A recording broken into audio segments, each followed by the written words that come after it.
Hello students, welcome back to our channel.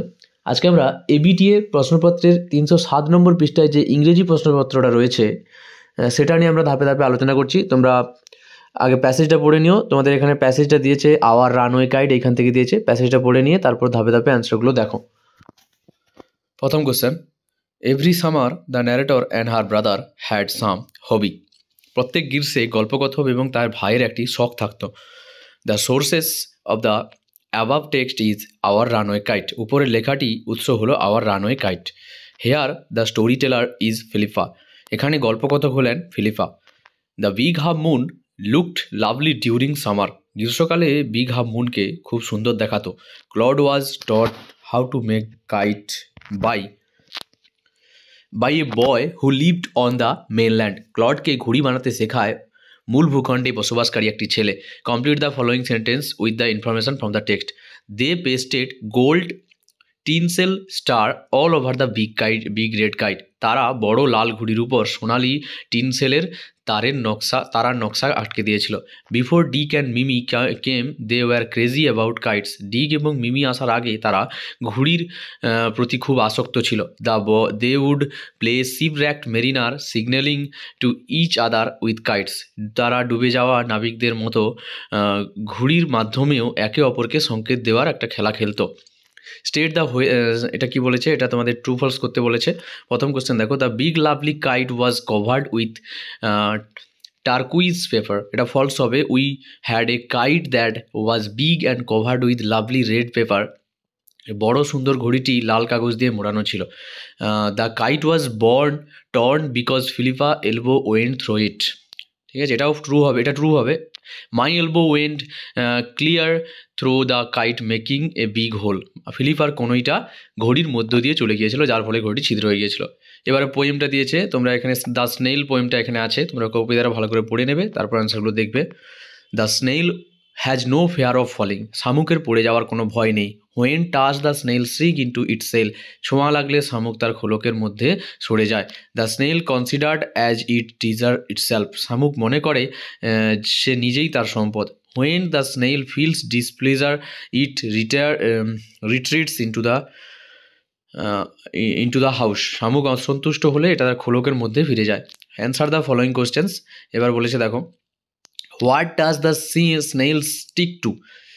Snail কোথায় আটকে থাকে? The snail stick to grass, leave, fruits or wall. It clings so tightly to this surface that it seems as if it has grown there with his house.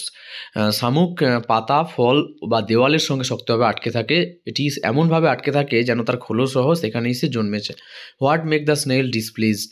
The snail became displeased when its horns are touched. শামুকের শিং ছোঁয়া লাগলে অসন্তুষ্ট হয় সে। If the slightest touch itself the snail quickly shrinks back into its shell to protect itself. সে করতে কী বলে, যে তাড়াতাড়ি খোলের মধ্যে ঢুকে যায় যখন সামান্য স্পর্শ সে অনুভব করে। এবার আনসিনটা দেখো, আমরা পড়িয়ে দিচ্ছি, দেখে নাও। The bond between Bengali and sweet seems almost eternal. বাঙালিদের মধ্যে মিষ্টির সম্পর্ক যেন চিরন্তন। বাঙালিদের সাথে মিষ্টির সম্পর্ক যেন চিরন্তন। In Bengali household mishti often marks both beginning and culmination. বাঙালি বাড়িতে মিষ্টি প্রায় শুরু হয় এবং সমাপ্তির চিহ্ন, মানে কোনো কিছু শুরু করতে মিষ্টি খায়, আবার শেষ করতেও কী করে, মিষ্টি খায়। The world revolved around them. মিষ্টির চারপাশেই তাদের জীবন ঘোরে। সুইটস আর অলসো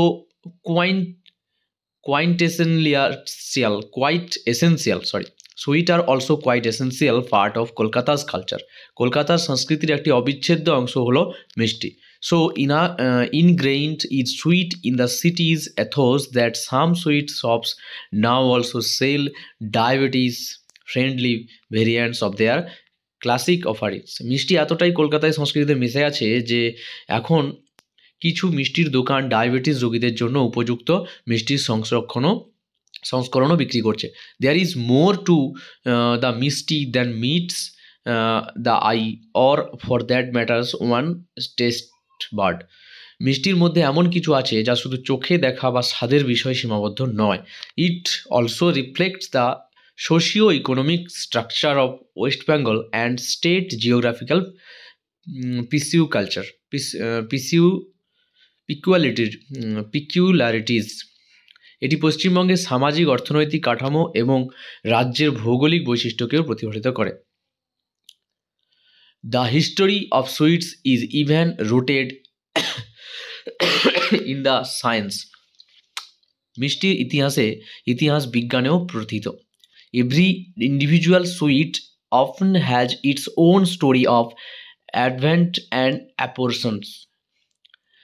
প্রতিটি মিষ্টিরই নিজস্ব আগমনের এবং গ্রহণ করার গল্প থাকে। Appropriation. Take the rosogolla for instance.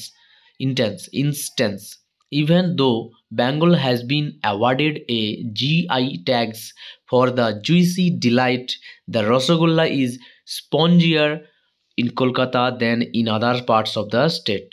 উদাহরণস্বরূপ রসগোল্লাকেই ধরা যাক। যদিও এই সুস্বাদু মিষ্টির জন্য বাংলাকে জিআই ট্যাগ দেওয়া হয়েছে, কলকাতার রসগোল্লা রাজ্যের অন্যান্য অংশের তুলনায় বেশি নরম এবং স্পঞ্জের মতন। The langcha one buys in Kolkata resemble a bluster and is usually brown in color. কলকাতার ল্যাংচা দেখতে বালিশের মতন এবং সাধারণত বাদামি রঙের হয়। But in Shaktigarh this sweet resemble the খোল। কিন্তু শক্তিগড়ের ল্যাংচা দেখতে খোলের মতন লাগে। এ মিউজিক্যাল ইনস্ট্রুমেন্ট, খোলটা কি একটা বাদ্যযন্ত্র, অ্যান্ড লুকস ব্ল্যাকার, এবং সেটা কি আরও কালচে দেখায়, ব্ল্যাকার। অ্যাডেড টু দিস, এর সাথে আরও যোগ করা যায়, pedas in all Bengal temples taste different. সব বাঙালি মন্দিরের পেদার স্বাদ ভিন্ন। এবার in the book Rarabhanga, Rimi Datta Banik explored different facts of Bengal sweet, the socio-economic and political conditions in which they were made, as also geographical difference that have created variation in the taste of appearance. তার বই রাগাভাঙ্গাতে রিমি দত্ত বণিক বাংলার মিষ্টির বিভিন্ন দিক তুলে ধরেছেন। সেই সময়ের সামাজিক, অর্থনৈতিক এবং রাজনৈতিক পরিস্থিতির মধ্যে মিষ্টি তৈরি হয়েছিল এবং ভৌগোলিক পার্থক্য যা স্বাদ এবং চেহারার বৈচিত্র্য তৈরি করেছে। এবার দেখো, tick the right answer. The khol has a type of musical instrument. খোল হলো একটি বাদ্যযন্ত্র। The term mishti means sweet delicious. মিষ্টি শব্দের মানে হচ্ছে মিষ্টি বা মিষ্টান্ন জাতীয় কিছু খাবার। Rasgulla is spongier in Kolkata than other parts of Bengal. Rasgulla কলকাতার বঙ্গের তুলনায় বা অন্যান্য অংশের তুলনায় বেশি ফেমাস কলকাতায়।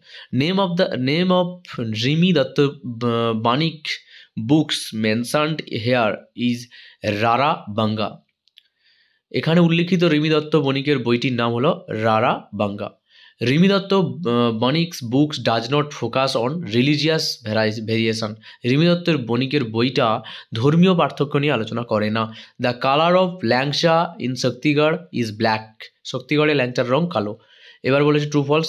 সাম sweet shops sell sugar free variants of their classical sweet now. এটা ট্রু হবে। Some sweet shops now also sell diabetes friendly variant of their classical suffering. তারপরে দেখো, পেদাস taste the same in the all temples of Bengal. এটা false হবে। Pedas in all Bengal temples taste different, same নয়। Bengal has been awarded a GI tag for rasgulla. এটা true হবে। Even though Bengal has been awarded a GI tag for juicy delight. এবার answer the following questions. What role do sweet play in Bengal household? Sweet or mishti play an important role in Bengali household as they mark both beginning and culminations. মিষ্টি বাঙালি বাড়িতে গুরুত্বপূর্ণ ভূমিকা পালন করে, যেগুলি শুরু বা শেষের চিহ্ন হিসেবে কাজ করে। They are part of celebration and milestone representing joy and festivity in various occasion. তারা বিভিন্ন অনুষ্ঠানে আনন্দ এবং উৎসবের প্রতীক হিসেবে এটি ব্যবহার করে। Which sweet is associated with Bengal temples? Pedas মানে বাংলার যে মন্দিরগুলো আছে, মন্দিরে কোন মিষ্টির সঙ্গে সম্পর্ক আছে? Pedas are associated with Bengali temples. Peda মিষ্টি বা পেড়া মিষ্টি বাঙালি মন্দিরের সাথে সম্পর্কিত। They are known to taste different in all Bengali temples. এটি সব বাঙালি মন্দিরে আলাদা আলাদা স্বাদে তৈরি হয়। Describe the langcha sweet of Shaktigarh. The শক্তিগড়ের যে ল্যাংচাটা সেটা ডিসক্রাইব করতে বলেছে। কি বলেছে? The langcha of Shaktigarh resemble a khol, a musical instrument and usually black in colour. শক্তিগড়ের ল্যাংচা একটা খোলের মতন দেখতে হয়, যা সাধারণত কালো। It is different from the langcha in Kolkata, এটা কলকাতার ল্যাংচার থেকে আলাদা। Which is brown and resemble a bolster, যেটা একটা বাদামি বর্ণের এবং বালিশের মতন দেখতে হয়। What unique features does the peda in Bengali temples have, Bengali টেম্পলে বা বাঙালি মন্দিরে পেদার যে বিশেষত্ব লক্ষ্য করা যায় সেটা কি? The peda in Bengali temples has a unique taste that is different from other places. বাঙালি মন্দিরে পেদার যে বিশেষ স্বাদ থাকে তা যা অন্যান্য স্থানের তুলনায় আলাদা। Each temples peda taste distinct due to variation of preparation and offerings, প্রস্তুতির এবং অফারের পার্থক্যের কারণে প্রতিটি মন্দিরের পেদার কী হয়, স্বাদ আলাদা হয়। এবার তোমাদের গ্রামার দেখো।